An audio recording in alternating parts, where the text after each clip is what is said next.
that's pretty close. Yeah. All right, cool. All right. Well, Yeah. I'm glad that we get a second run at it. Yeah, awesome.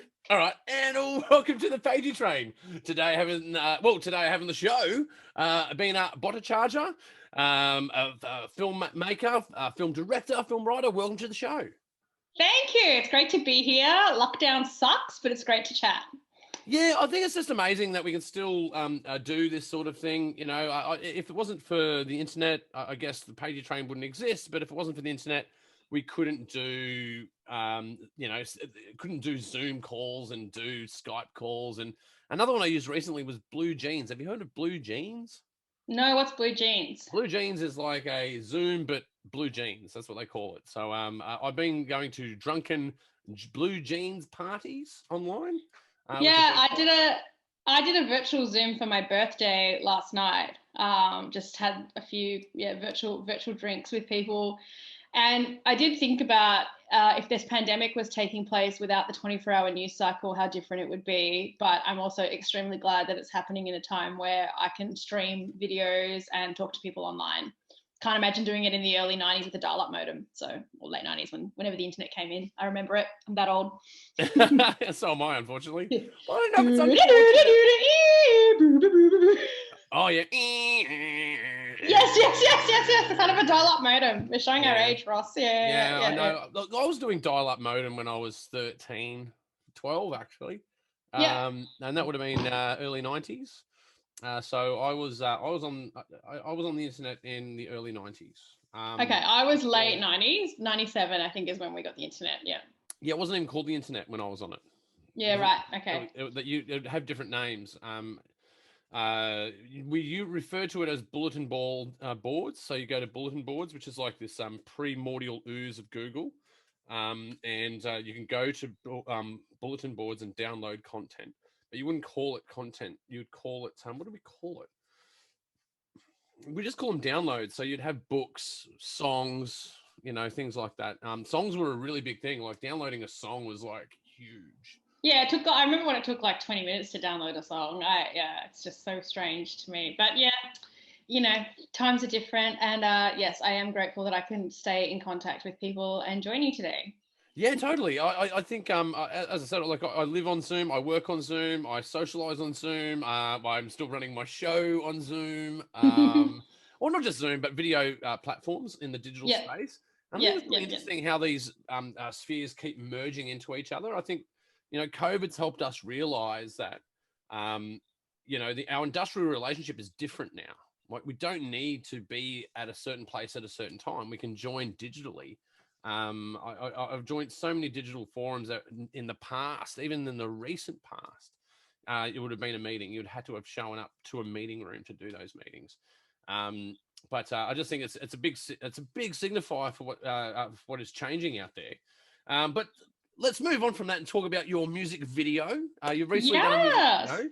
Yeah, it's been a great experience. So I had never directed a music video before, but I had done Wild Dances, my short film from 2017, which is a musical. So it had a lot of elaborate dance sequences and things like that. Mm-hmm. So it feels so weird to give this as a piece of advice because just film festivals all over the world are in question at the moment. But a few years ago, in those glorious pre-COVID days, I went down to the Melbourne Queer Film Festival because I had a film called Musings, which has screened at Made in the West, won Best Screenplay back in 2018, I think. Mm-hmm.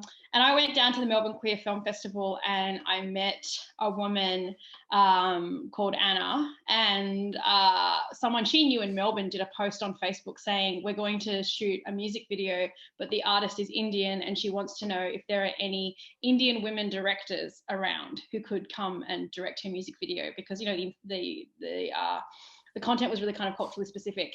And so this particular artist is a woman called Parvin Kaur Singh, goes by Parvin. She used to be part of a band called the Bombay Royale, which were quite big, a kind of really fun, funky Bollywood fusion band. Mm-hmm. And she's gone solo. And she was making this incredibly personal sort of music video for this song that she'd written, What You See. And I just get someone reaching out for me on Facebook saying, Anna has given me your contact details. I understand that you're an Indian woman director. I said, yes, I am. kind of went from there. But it was great. And I was really upfront. I said, look, I've never directed a music video before. However, I do know Indian cinema very well. And I sent them a link to Wild Dancers and said, this is an example of what I can kind of do. That's sort of where music features really heavily. And yeah, it was really great. It was really tough. Speaking of Zooming, like I'm in Sydney, and they were in Melbourne. The production company is called Magella Productions, and they're a women kind of centered music video company. So a lot of the artists that they represent are women, and they do music videos. Their director of photography is a really talented woman called Amy Della. And so, yeah, that was how it all started. And it was a really new experience for me. Generally, when I'm making a film, it's for me and my production company. So it was a really big deal to be directing something where it wasn't accountable to just me. I drew storyboards for the first time. I'm a really bad drawer. You have directors that go to art school. You have like the James Camerons of the world and the David Lynches of the world who went to art school and who can draw really well. I'm not one of those. And so what happened was that bathroom doors open.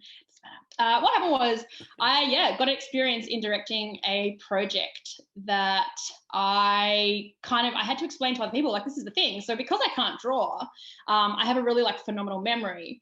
And when I'm kind of explaining, well, we're going to shoot this, we're going to shoot that, I've got it all worked out in my head. But I thought, that doesn't cut it with this group of people, and it's their project and it's their baby. I've actually got to learn to draw and show them, what I had in mind. So yeah, it was a whole new experience, but I'm absolutely thrilled with the final product. It's called What You See. The artist is Parvin, Parvyn. Mm-hmm. We had 27,000 views on YouTube in our first day, which was amazing. Wow. Yeah. And it's grown steadily from there. It's being screened in India, and there's 1 billion people in India.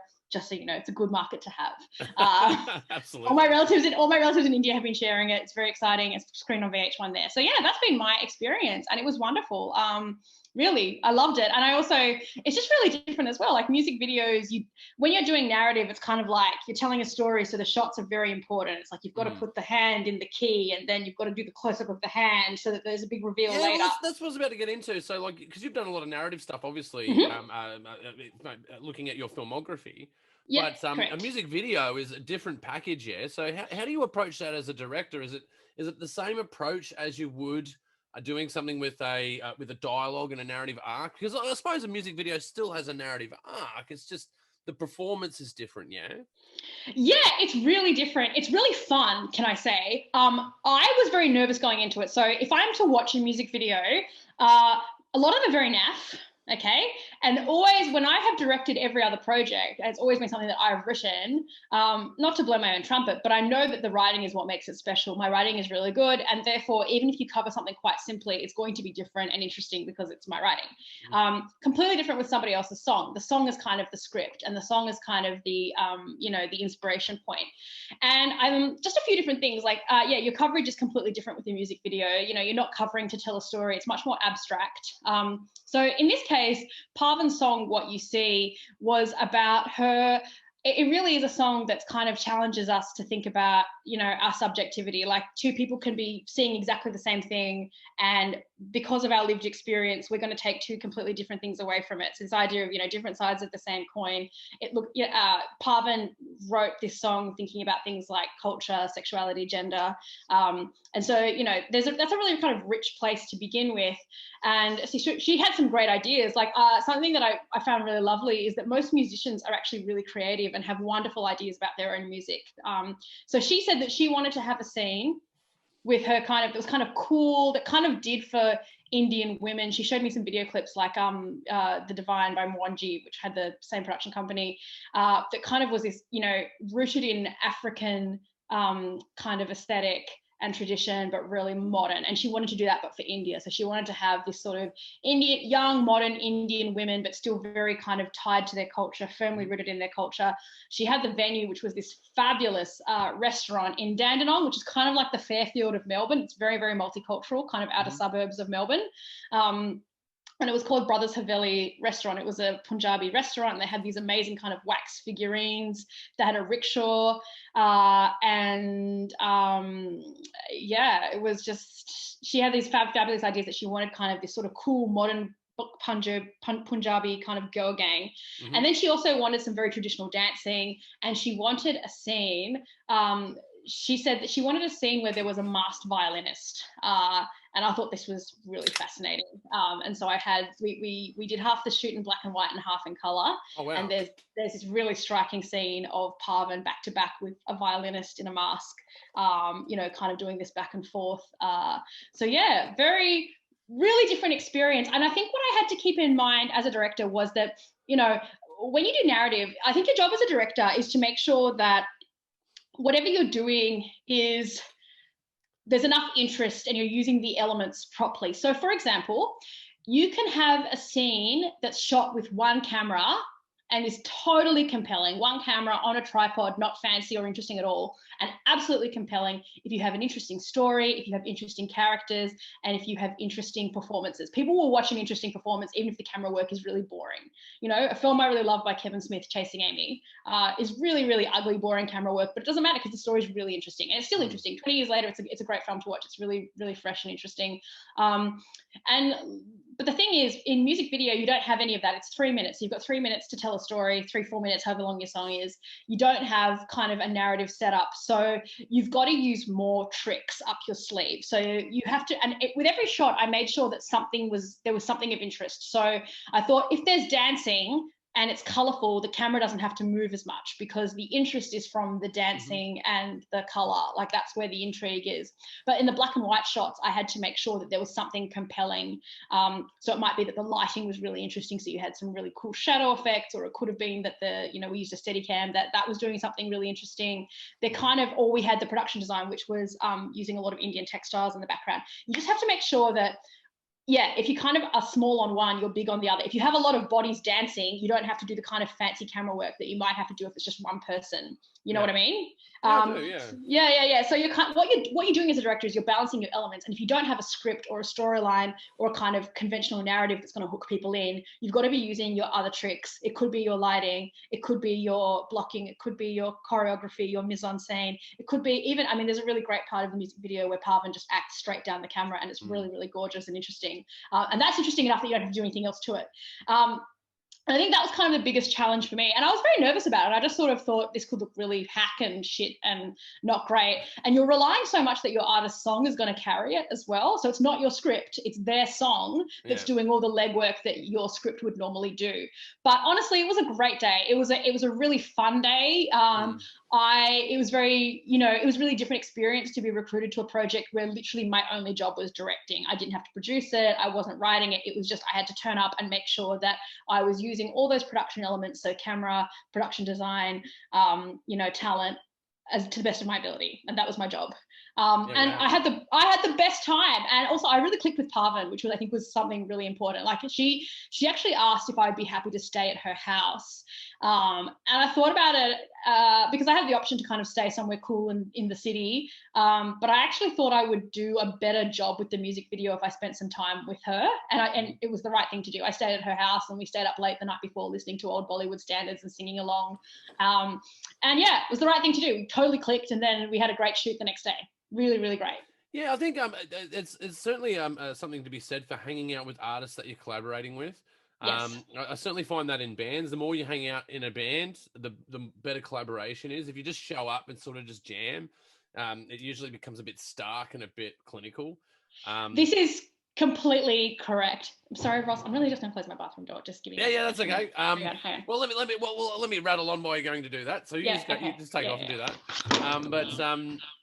Yeah, for the folks out there, I see there's a big resonation between what Bina was talking about with a cinematographer working with, not just a cinematographer, but a director working with a script.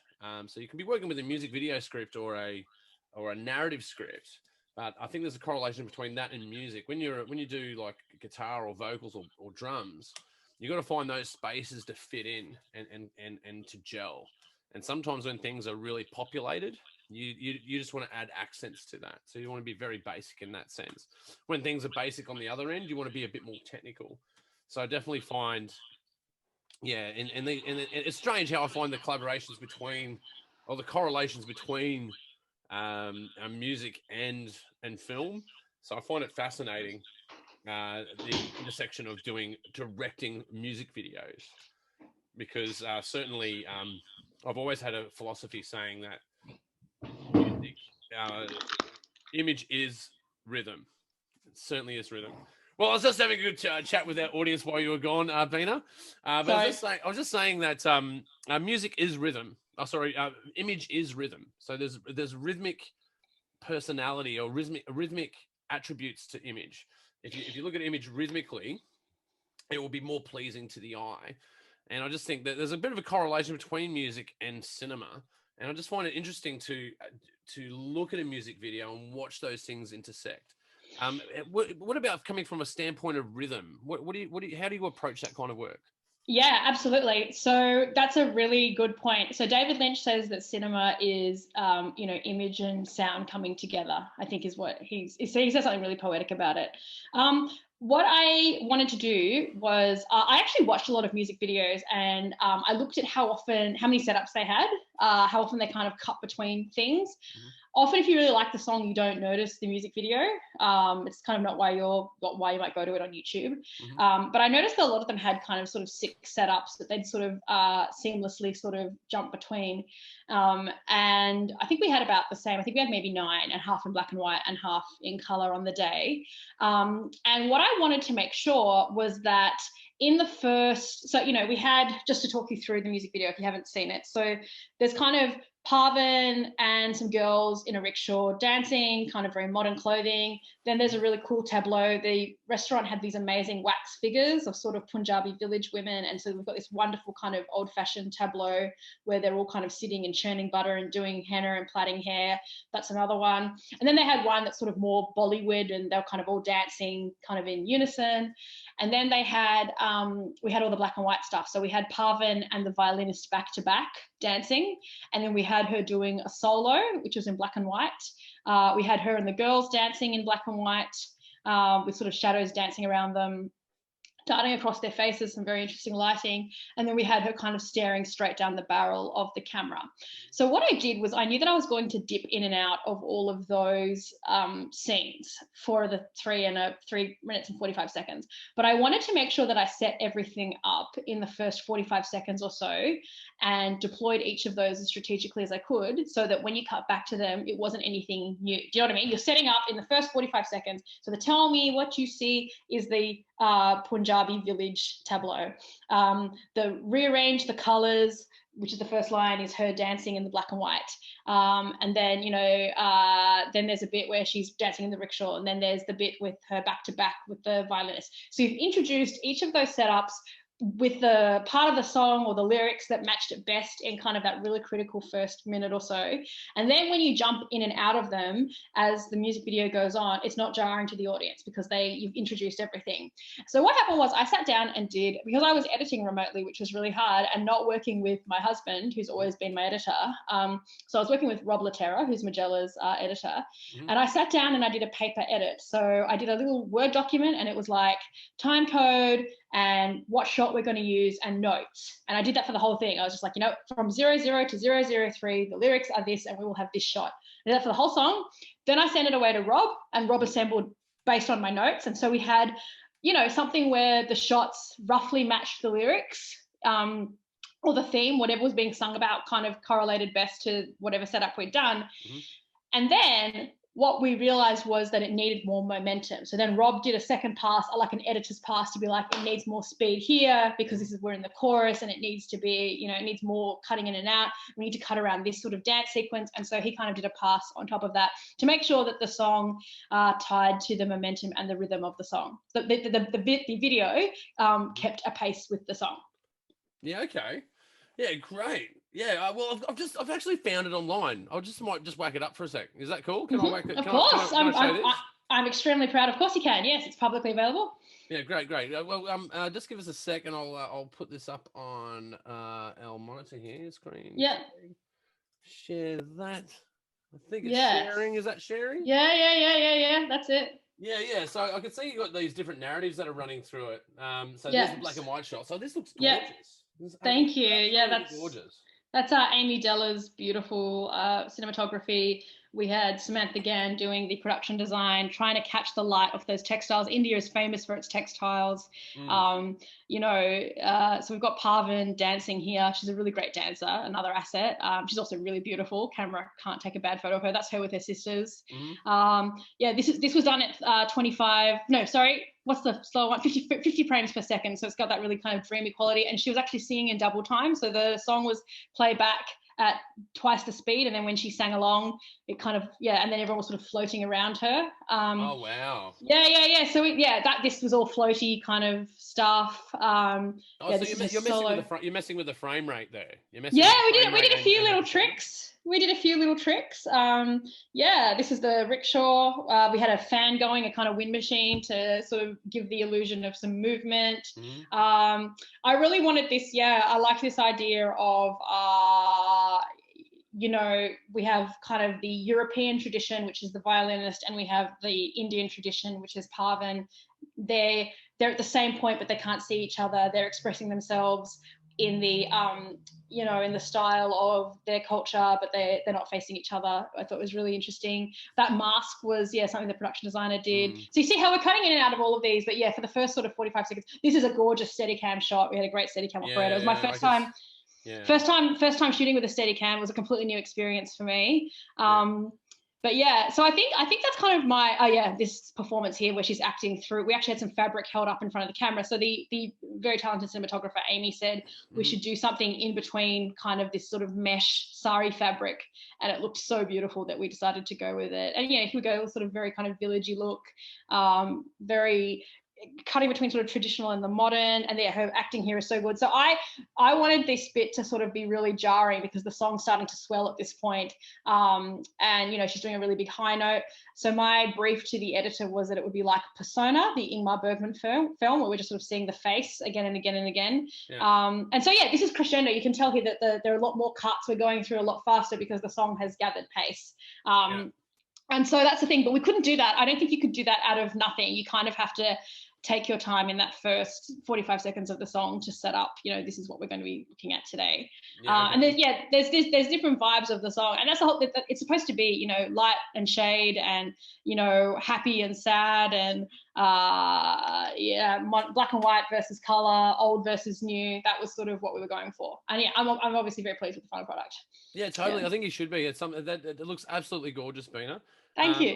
It looks very, very well produced. I think synthesizing those different narratives, because that's why I was asking before, like, doing a genre film, you sort of just have like the main story. You might cut back to the past in other shots. You might cut to the future. You'll come up to the playhead in the present at some point in most movie formulas, that changeover point. But music videos sort of have this more open. You can really do anything you want with a music video. It's a lot more abstract. Yes. Yeah. It's not like, and then she goes over and she opens the door and behind the door she sees a blah. Like that matters a lot less. So it's a lot more abstract. What is the song telling us about? What are the themes of the song? How do we express those visually? How do we cut between them in a way that's going to make sense to the viewer? So, and a lot of it was, like I said, because I was quite new to the genre, I watched a lot of music videos and I was like, oh, what are they doing here? This is interesting.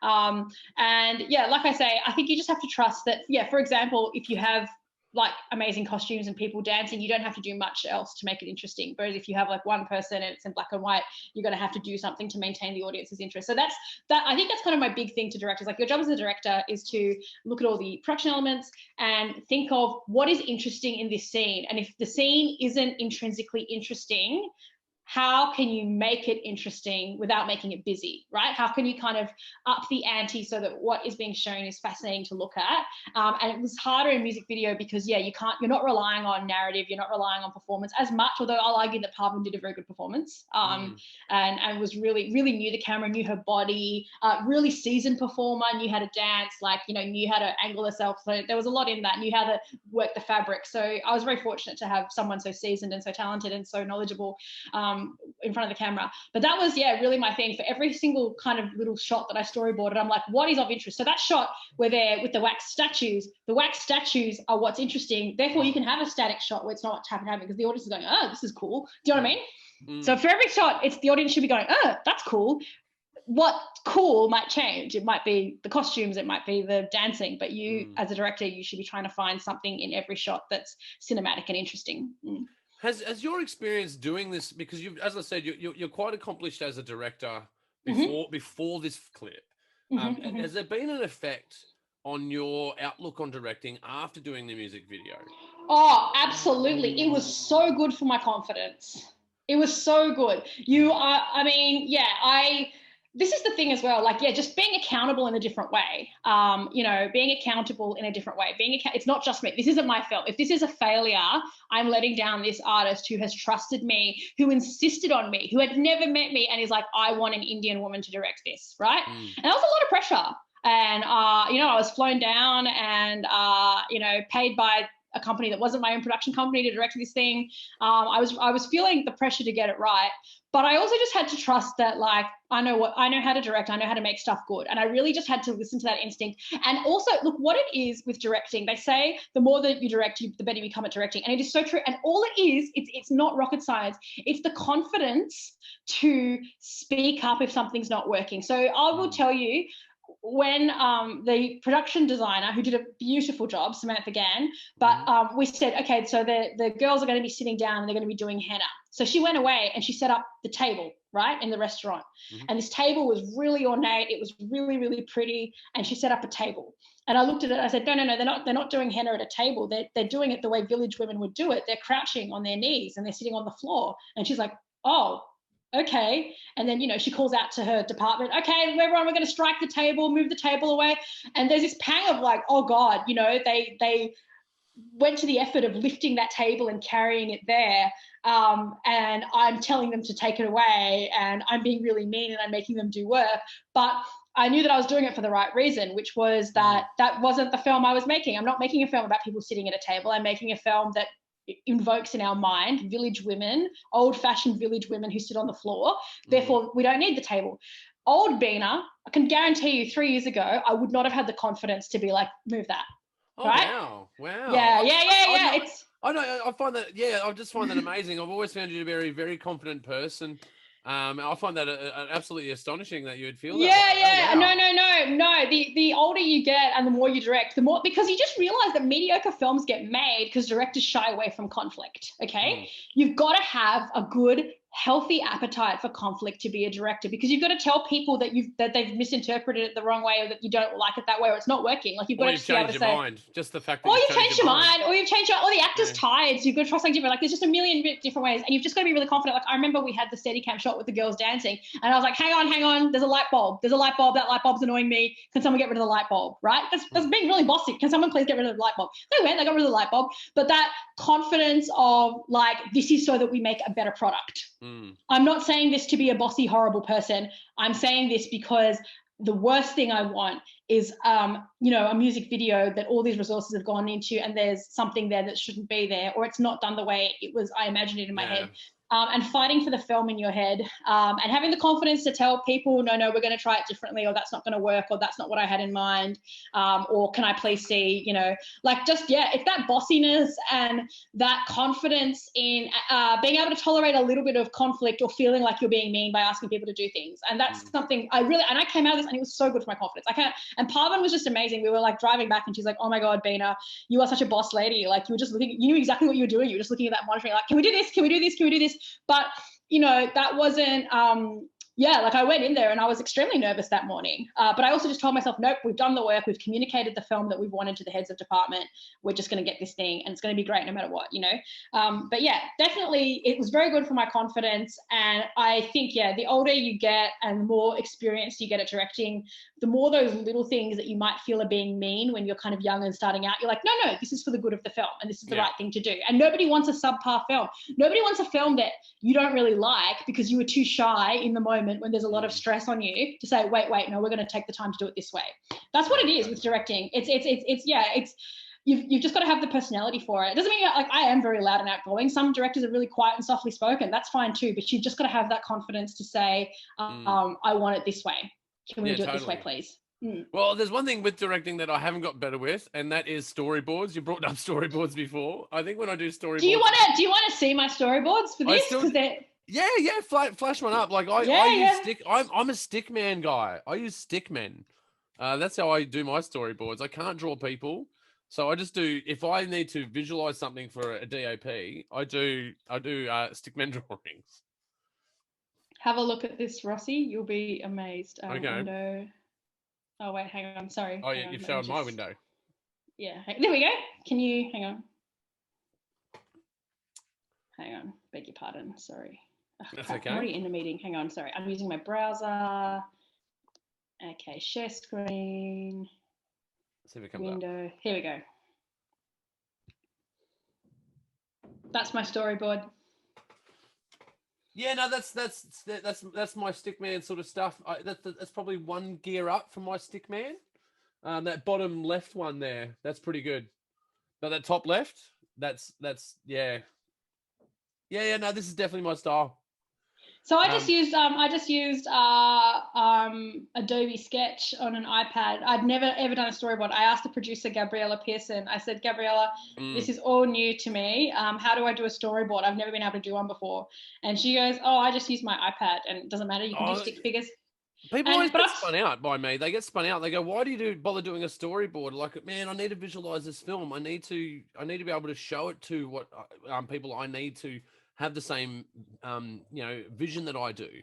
Well, all it is, and this is what I learned. I didn't want to do it. I had this moment where I was like really tired, and I was just like, stuff this. There's no point me doing a storyboard because it doesn't look like what's in my head anyway. Why am I going to waste my time? I'm not good at it. I'll just do a shot list. And I did a shot list, and Parvin just took one look at it, and it was like really technical because it was like medium and like it was all written out. And so she just didn't engage with it, which was really bad. So the artist hadn't looked at it properly because it was not in a format she could understand, whereas pictures people understand. So I just swallowed my pride. I went back to use my son's iPad, and I drew a series of stick figures, and I either colored them or left them black and white, just basically to give the idea.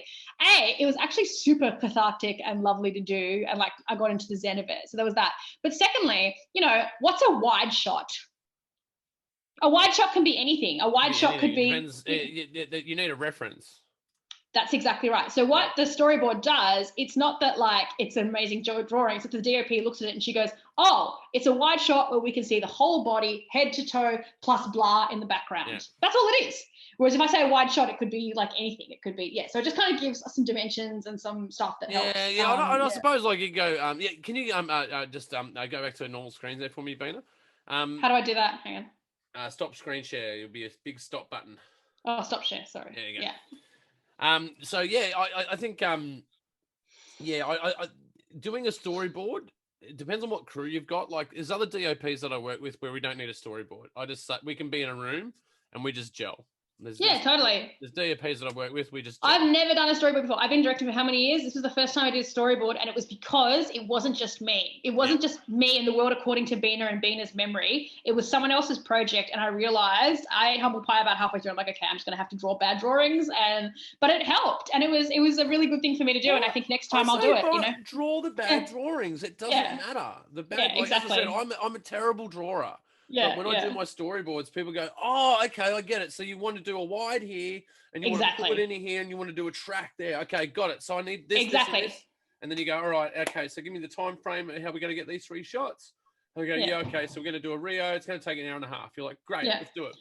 It's just a reference for other people so that they can look at it and go, oh, okay, when you said I want a wide shot of the 5 girls dancing, you actually pictured it in this way. That's all it is. It makes a huge difference. So I highly recommend, if there are any shy directors who can't draw, you cannot be a worse drawer than me. I'm a really bad drawer. I'm left-handed. I know James Cameron is also left-handed, but I'm a bad left-handed drawer.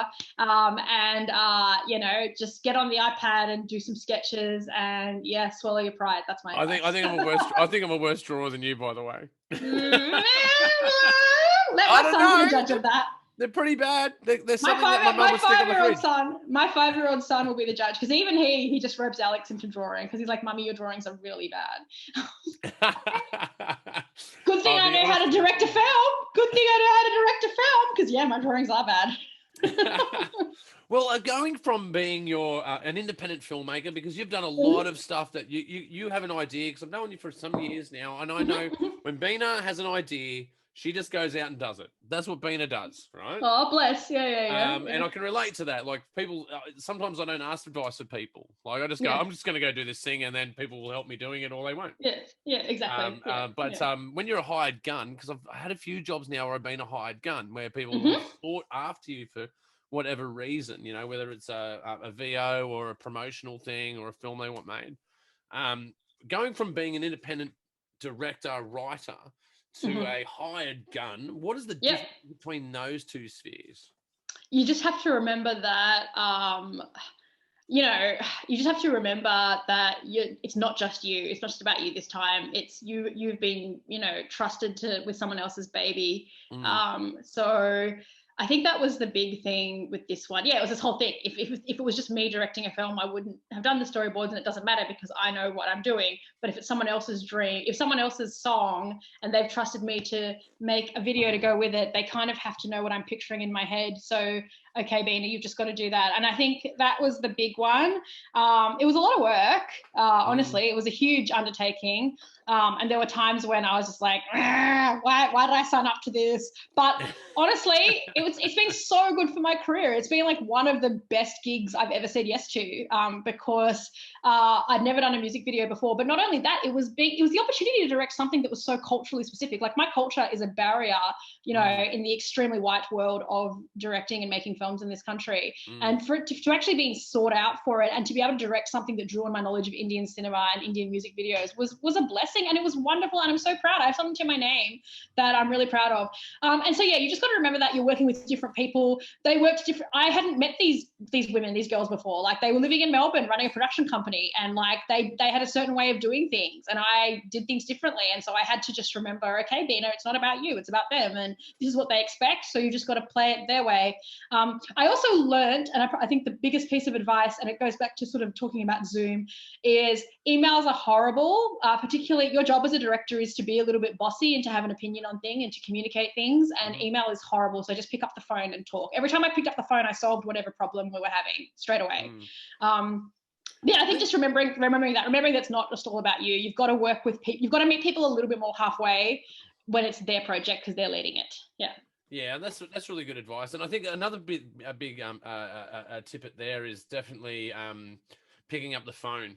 I've realised that, and this is a big advice for everyone out there, guys. If you're a young listener, you guys have got to get on the phone more. You got to get those interpersonal skills going, because texts and emails just don't cut it all the time. Yeah, it's really funny, Ross, because I've observed that I'm 35, so I've just turned 35. I had my birthday yesterday. Happy birthday, by the way. Thank you. To the biggest shout out queen on the Pagey train ever. Hashtag ever. Happy birthday from the Pagey train. Thank you. It was really great. It wasn't really great. It was locked down, but I got to do some virtual drinks and it was really nice. But yeah, I mean, I'm 35, so I'm an older millennial. But what I've observed is that if you ring, you get on the phone. One of the few people who rings me is Ross, because you're older than me. I rang Peter Pilates the other day to talk about something. He's a writer. He's about 43. He's doing something for PYT Fairfield, which is where I work. And I rang and he answered straight away. Right? If I sent him a Facebook message, he wouldn't answer. But if I rang him, he picks up the phone. You pick up the phone. So I find that, my age and above, we're like much phonier people, and it's a good thing. So yes, I would agree. If you're part of the generation that never answers their phone and hates talking on the phone, until we're at a point where we can all see each other freely. Like, I mean, in the good old days, we'd all be, and I even said this when I was making What You See, and I was kind of working between people, and I was in a different city, and I felt really far away from the production a lot of the time. And I realized, like, in the good old days, there'd be some production house and I'd be sitting down with a magazine and some scissors and would be like cutting out some stuff together, and we'd be talking the whole time. And we're not doing that. I'm quietly working on Canva and sending something across. So yeah, get on the phone. That's my advice. Yeah, use your voice. Use your voice, kids. Use your voice. That's why you need a voice. Filmmaking is all about communication and reading people's cues. And yeah, so best thing to do is to be in the room with people. And if you can't, and we certainly can't at the moment, if you're planning projects, get on the phone or get on a Zoom. You can solve problems straight away. Yeah. Zoom, I can't tell you how valuable it is to our organisation, running Made in the West, doing still search and productions. Without Zoom, just forget it. It's not possible. Not during COVID. And, No. and now that COVID will one day be in the rearview mirror, having this tool there where people are adept to using, QR codes and aren't so camera shy to be on Zoom. I'm really excited about the future because now I can have more meetings that are more meaningful and to do them at times that are very convenient for everybody. So I'm really excited about that coming up in the future. But well, it's nice to hear that, some positivity. It's nice. It's a bit of doom and gloom at the moment. Yeah, it's a bit sad at the moment. We're in lockdown for another at least 3 weeks, I reckon. I know. It's painful. Let's just take a big whiff, take a deep breath, and just dive in. Let's get this done. But speaking of being excited, let me bring up as well. You co-wrote on a feature film. Has that feature film been shot? Have you shot that film? Or? Yes. Well, I didn't shoot it. So this was a huge project. I was one of 8 writers. It was run by Co-Curious and Emerald Productions and the ABC. And they recruited 8 writers from culturally and linguistically diverse backgrounds from Western Sydney to write an anthology film. And the film was called Here Out West. And if you say I'm queen of the shout outs, so we got a lot of Made in the West alumni. So myself, Bina Bhattacharya, Arka Das, Matthias Boyer and Von Padiag are all co-writers on this film, along with Claire Cow, Tien Tran, Dee Doan, and Nasreen Amin. So, dream team. There's 8 of us. We're all really different. All these fresh, exciting voices from Western Sydney, and we wrote a film. And so this went into production. Most of those are winners from Made in the West. Out of that list, a lot of the people that you spoke about there have won awards at Made in the West. Absolutely. So yeah, it's a great team, and we're very talented, and we're very close actually. We're good friends. It's, make a film with people. It's a film called Here Out West. It's about the Inciting Incident is a grandmother who abducts her granddaughter from a hospital in a moment of desperation. And it just leads into a chain of events that affects a lot of different communities over the course of one crazy day in Western Sydney. And so all of our stories feature. This film was shot last year in November, December, and it has just been, it's one of 4, it's about to do a festival run, and the first festival that's been announced is Cinefest Oz in WA, and it's one of 4 films that's up for the $100,000 film prize, which is extremely exciting. Yeah. Holy so it's cow, man. yeah. So that's awesome. It is so awesome. It's really exciting, and it's up against Leah Purcell's The Drover's Wife. And Leah Purcell was one of our directors on the. We had a number of directors as well. The tagline is 8 writers, 5 directors, 9 languages, 1 city. Yeah, wow. Oh, that's a great tagline, actually. I think that totally embodies about the region that we live, that of Western Sydney, and the numbers are just growing. Like, I can't even believe, even through all of this COVID hullabaloo, if you will. That's a nice way to pull it. Hullabaloo, is that? Argy-bargy, Argy-bargy, argy-bargy, bit of argy-bargy, bit of palaver. Palaver. Oh wow. Palaver. Yeah. Palaver's in Wild Dancers, actually, and that was important because women of a certain generation use that word. And so even though the actor had never used that word and it hung a little bit awkwardly on her, I pushed through. I said, you've got to say palaver. Whole other story. But yeah, bit of argy-bargy, bit of argy-bargy. People need to know the etymology of these things, right? It's important when you start using phrases that you know where they come from. Okay, I'm just saying. I've got a very close friend of mine out there who was doing a piece to camera for me, and they used a word. What was it? Alas. So they've said, and to continue on, alas, on with the show. I'm like, do you know what alas means? It's not a joining word. It means unfortunately. It means unfortunately. Yeah. So you basically said, unfortunately, I have to get on with the show. I'm like, it's not good. It sounds great. I think they meant nonetheless. I think that's kind of a similar word. Yeah. Nonetheless. Alas, but alas, she said, alas, we must go. Alas, we must do this video cross now. It wasn't obviously that, but she had to do a video cross. So I had two reporters, and I had to go to the other one. And alas, I'm like, kids, do your research, talk more on the phone. And if you're going to use phrases, understand where they come from. But palaver, oh, wow. I think we've talked about this before, like maybe 3 years ago on the Pagey train. Yeah. Oh, yeah. I think I even re-invoked the use of palaver. Palaver, yeah. Yeah, I always say palaver, though. But it's palaver. Is that right? Palaver, yeah. Palaver. All that palaver, hullabaloo, Hullabaloo. argy bargy, yeah. Argy So bargy, so skylarking. So I've added that to my other list of skylarking, tomfoolery, and yeah, ballyhoo. ballyhoo. Yeah. So, And what were you saying? Let's go back to your point. You were talking about Western Sydney. what was I talking? Yes, that's what you were talking about before about so many different writers, so many different directors, so many different cinematographers, but one story.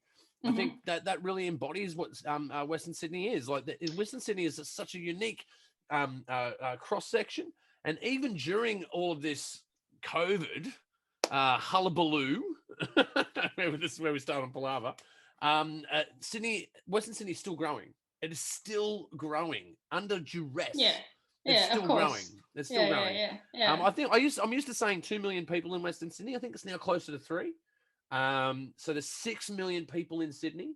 Yeah. And most of them in Western Sydney. So that doesn't surprise me. Yeah. And we really hope, I mean, that's who this film is made for. We really hope that people from Western Sydney realize what a love song it is to our city, how much we love living here. It is a beautiful film. Honestly, I can't wait for people to see it. I think it's really gorgeous. And yeah, I mean, obviously this was a big deal as well. So you talked about being a gun for hire. You know, I was a gun for hire as a director for What You See, but I was a gun for hire as a writer for this project, along with 7 other writers. So it's a major feature film. It had a big budget. It had proper money from Screen Australia. And, you know, you turn up and there's unit and there's trucks and there's a wardrobe van and it was a really huge kind of experience. But we got a very kind of, we got not the most immersive experience of it because of COVID restrictions. I think originally when the film was touted, there was talk of, you know, proper director's attachments and things, but we did get to spend some time on set, and yeah, it was huge. Like the scale was enormous. You know, I as far as directors go, like, you know, I've done a couple of like pretty modest budget stuff. Like Wild Dances has a big budget, and Parvin's music video had a pretty big budget for a one-day shoot. It was a lot of resources. It had a steady cam, it had gaffers and things. But yeah, this was huge. Just like having traffic and having an extras casting coordinator and having it was really full on. Yeah, a fully populated workforce. Yeah. Proper. Yeah, it was proper, and yeah, like food trucks, and everyone had to get COVID tests constantly, and it was really full on. But yeah, so there was that, working as a writer on a big project. But yeah, so we're just really excited to share it with people. I think this film is really going to have a lot of resonance. I'm certainly very proud of it, and yeah, can't wait to share it with everybody. Well, just to get a sense of indulgence, I'm really proud of you, Bina. Being a gun for hire is a great feeling. I do resonate with that. There's been moments where someone's hired you and you're like, wow, you've hired me because you think I'm cool and you think that I can do this job for you. It's a really good feeling. So I'm just so glad that you got to have this at such a large scale and at this frequency. I wish more for that for you. But speaking of that stuff coming up, because you're talking about being a co-writer. That's right, yeah. Yeah, but you've just recently written a script as a solo writer? Yeah, absolutely. So when I was making Here Out West, I was kind of quietly thinking, I really need to make my own film where I've written it beginning to end, and I want something where I have a lot of creative control. My mentor, Rolf de Heer, is really supportive of this kind of model, because that's always what he's done. He's kind of made films that have smaller budgets, but he has a lot of creative control over, often sort of taboo subject matter. So yeah, I've been kind of, you know, I've had scripts kicking around for years, and unfortunately, a lot of them are set overseas. So I actually had Womb Curse ready to go. I had a fantastic producer attached from Melbourne with some experience in horror and interest in horror. We've actually had a few drunken conversations about these films. Yeah. So I had a film in development that was a pregnancy horror film set in India, and I got some concept art done. I had a fantastic producer attached. It was all going to happen. And then with COVID, and particularly like COVID in the early days, but particularly with how terribly India has been affected, I can't see any option where we would be able to get money off the ground even with a good producer, to get a film made in India. In the next 5 years, no. Yeah, and so I was really kind of devastated, and I'm like, okay, well, I'm going to go back to the drawing board. I actually had a date at the beginning of the year. I invited you know, a lot, you know how like in the corporate workforce, I don't know if you've ever had kind of a corporate job, but you know how they sometimes do like a planning day or a strategic planning day or a company picnic, and you know, you have people and you all go into a room and there's butcher's paper and there's like beer and cake maybe, and you know, you come up with what are our big goals for the year. I did that, but with Gem de la Femme. So I invited Jay from Still Searching, and I invited stop poaching my bloody producer, man. He's really good. Sorry. He is really good. Big shout out, really Jay, man. Good. Jay, we love you, and extremely organized and has amazing skills. And so it was Jay, my best friend Sam Twyford Moore, and Chris Eleanor, who I met through Made in the West, and we've become very good friends. It was also Chris's birthday yesterday. Chris and I share a birthday, which is why he's like a male Chris version Eleanor's of me. birthday yesterday. It was Chris Eleanor. He's young. It was Chris Eleanor's birthday yesterday. Chris and I share a birthday, which is probably why Chris and I have so much in common. I always joke that Chris is like a male version of me, and we have the same birthday, which is hilarious. Chris, a big shout out, Chris. I still say, love you, Chris. You are a crazy motherfucker shooting on 16mm film in 2020. You're a goddamn fool, son. He's stubborn, but you can't. Maybe a genius. Who knows? No, he's stubborn, but you can't argue with the quality of his work. It's as simple as that. And totally. So he's very, very talented filmmaker. Anyway, so I had Chris, Jay, and Sam, and my husband, obviously, Alexander. And, you know, we just had a fun night. We ordered Red Rooster and we had beer and I had butcher's paper, and we talked about like, you know, what's this film that you're going to make? So I kind of thought, sorry, in 2018, that was my most prolific year. So I did my showpiece shorts, and I had, you know, that was the year I made Musings, and I made Another Crack on the Wall with you. Yeah. And at the end of the year, I had made about half an hour of content for about $5,000, right? Using borrowed crew and borrowed equipment. Sorry. So yeah, I'd made this very, you know, exciting kind of, half hour worth of content with not much money. And I sort of thought, well, what if I scaled that? What if I made a 90-minute film for $15,000? Could I do that? Could I just do that same approach? Could I split something up into weekends and shoot that way? And that was the idea. And I sort of thought, okay, well, maybe I should make like an ensemble film about Western Sydney. And I started thinking about one of my favorite films, which is Robert Altman's Nashville, which is just a complete work of genius, and is an amazing film about America and how it sees itself. And I started, the other film I really love is Happiness. So Happiness is about 2.5 hours long, and it has about kind of 12 main characters. So if you kind of split it up, each main character has an arc that's about 20 minutes long. Could you break it up so that it's kind of like you're shooting 10 short films versus one feature and just have the stories interconnect? So that was kind of the idea. And I knew what I wanted to do with thematically. I wanted to do with race and class and sexuality in the suburbs. That was kind of my starting point. And I very begrudgingly told myself, okay, well, look, Bina, you've got to go back to the drawing board. You need to be able to shoot a low budget film in Western Sydney, but you're going to put your stamp on it. It's going to be your film. It's going to have your sense of humor. It's going to have your way of seeing things, because actually that's what's compelling. And that's also my advice to directors and writers out there. Our culture in Australia, people are it's a whole thing of like being scared to have opinions, but really as a filmmaker, that's what people want. That's what's going to hook them. The more bold you are about putting forward your unique way of seeing the world, the more interesting your film is. Have opinions, make choices. That's what I say. And so I kind of thought long and hard, like, I'm going to make this film and it's going to be my film and it's going to be 1,000,000,000% the world according to Bina. And so I thought, it's going to be all these interconnecting stories, blah, blah, blah, blah, blah. And I very begrudgingly put aside one Friday every week. I thought, okay, I'll get a babysitter to come and mind my daughter for a few hours and I'll sit down and write. And it turned out I didn't need to do that at all. Once I was on a roll, I was on a massive roll, and I pumped out about 120 pages in just under 3 weeks. And that was writing at nighttime when my kids were asleep. Yep. I wouldn't recommend it in some ways because I was very tired. And I wrote about this. I would wake up at 1 a.m. and I'd be like, oh, I think that scene needs to be a bit blah, blah. It needs to be a bit different. But yes, so it's called From All Sides. And I'm hopefully something that I'll be able to shoot at the end of next year. Yeah, great. Oh, yeah. Well, it's good that you've got things that are just coming out of the pipeline. You've got things that are in the pipeline. You've got things that are about to go in the pipeline. It's what we like to hear in our filmmakers in Western Sydney. Yeah, definitely. Always keep busy and always make stuff and make sure that everything you do is a little bit different, so you're not just doing the same thing. So yeah, it's been, yeah, you know, being a small part of a big project like Here Out West, or being a director on a music video like For What You See, and then something that's going to be solely mine. And I mean, I know that, you know, when people see Here Out West, I know that there'll be interest in my voice and my work. But I think what my advice as well is just like, be prepared to make the film. You know, John Waters always says, the more money you accept, the more control you've got to give up. And I think that anytime you write a film, be prepared to shoot it on your iPhone and say no to money if they want to make you change important details. I think that's an important thing as well. Know what film you want to make. Yeah, I mean, I think it goes in a lot of forms of media business. It's not just films, or it's also music. It's acting, it's directing, it's writing.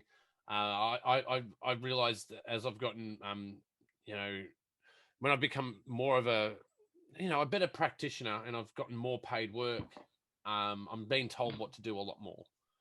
Before no one can tell me what to do, you know.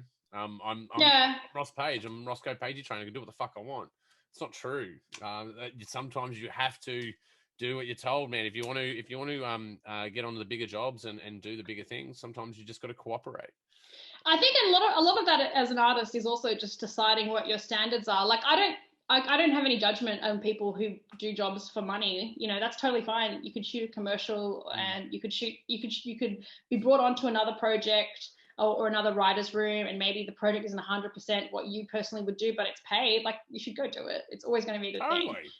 Yeah, but I think as well, but it does come to a point where it's like, you've got to decide what money is worth. Like, I could probably make, you know, I could make this film tomorrow if I cut things out of it that I think are really important. Do you know what I mean? I'd get the money more easily, but the things that make it controversial are also the things that are important and worth fighting for.